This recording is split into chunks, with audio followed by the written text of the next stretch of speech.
Tonight, Park Police and two people that were taken into custody and released just hours ago are speaking out. Fox 5's Ross Plater is live at the Tidal Basin with the still developing story. Ross?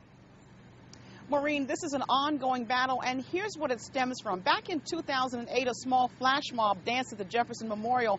One woman was arrested, and she went to court claiming her rights had been violated. Well, she lost that case. She also lost the appeal earlier this month, which is why protesters and supporters are back out here today. And what happened next was all caught on tape. Give you your warnings. If you come out here and you demonstrate by dancing, you'll be placed under arrest. The trouble started not long after the protesters began dancing in the rotunda of the Jefferson Memorial, protesting a recent court ruling that expressive dancing would be considered the same as picketing, marching, and making speeches, all of which are banned in certain parts of national memorials. And I find that law to be absurd. First, what is dancing and how is that expressed? And dancing to me is an expression of joy.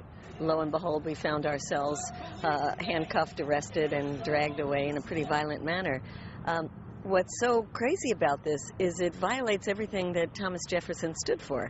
But what has some people outraged is how Park Police officers handled those arrests. The video posted on YouTube by the protesters appears to show officers slamming protesters to the ground, then appearing to put one of them in a chokehold, punching another who'd been thrown face down on the pavement, and at one point a news photographer also appears to have been roughed up too. We asked Park Police to respond to the allegations that the officers overreacted. Whenever there's any allegations that the United States Park Police officers are enforcing these regulations and the enforcement isn't in the fashion that the United States Park Police desires, we take these things very seriously. And so as a result of this, the United States Park Police has initiated an inquiry into these activities. In all, 5 were arrested, charged with violating the demonstration law, but the protesters are promising this is hardly the end of it. Next Saturday at noon, bring your dancing shoes.